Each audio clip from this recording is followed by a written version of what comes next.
Yeah, very fair from Eddie Hearn there. Johnny, Andy Joshua, as he rightly said, he's been here before. He's been at the top, lost it all and rebuilt. Can he do it again? Anthony Joshua's forever surprised us by doing this. When he lost to Ruiz, everybody said that's it, he's done, he's been exposed, came back. He totally outboxed him and showed that he has the thinking capacity to devise a game plan. He has to devise a complete different game plan here. He tried to outbox a very good boxer. So now he has to try and outbash a very good boxer, because I'm trying to figure out what other option is there. He needs to start letting go of that right hand. I mean, let it go like it's a jab. So there needs to be some fluidity in his work in both hands. So he'll look back at that. He'll look at the successes he had. He'll look at what he neglected to do. But he needs to be smart on that, because he gave this guy too much space to do what he does good. But surely then, if the rematch happens, he'll learn from that. How does he rebuild, Josh?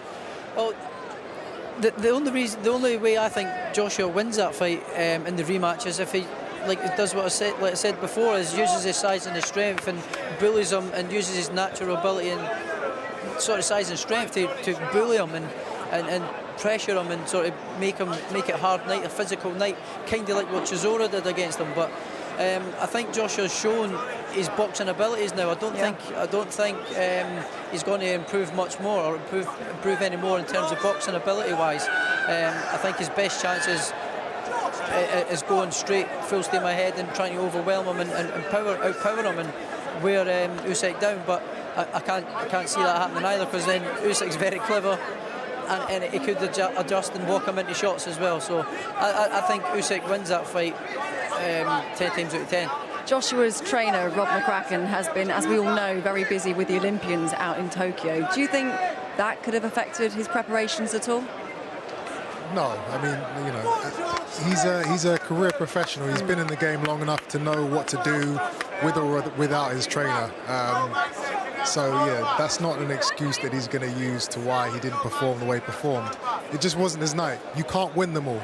You know, there's only one fighter I can think of right now who has won them all, and that's Floyd Mayweather. Apart from him, nobody else does it. You take your losses and you come back stronger, and that's exactly what he's going to do.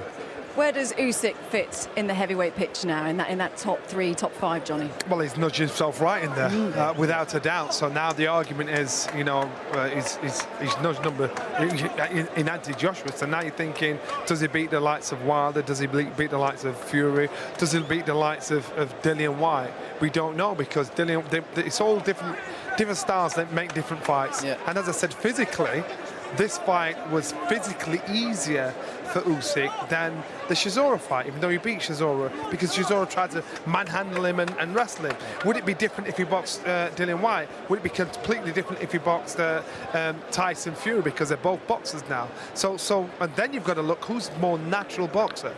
So again, he's nudged himself right in there, which raises the questions. So these big guys that are saying this guy's too small, that means nothing. It means, and he's just proved it means nothing, so he can get in and mix it with the best of them. How do you think, Josh, he would fare against the likes of, like Johnny said, Wilder, the Furies? Well, like you say, it's like styles make fights. You know, Chisora gave him a hell of a night, you know, because by his style it was very crude, hitting round the arms, round the body, round the back of the head, just making it a real rough night for Usyk, you know, and it was a real rough night for him. For there tonight, it was a little bit more clean-cut boxing skill, moving and using his skill, and it was quite an easier. It was an easier night for him tonight. Against Wilder, again, it's a completely different story again. Massive puncher, you know, he's going to have to make sure he doesn't get hit, because he'll be nailed to the canvas if he does get hit. So it's very interesting. It's heavyweight boxing, so it's certainly up there to mix with them all the best, and it's very exciting times ahead for the heavyweight division. Isn't it? And that's what heavyweight boxing is all about. It's just completely shaking up the picture all over again, hasn't it?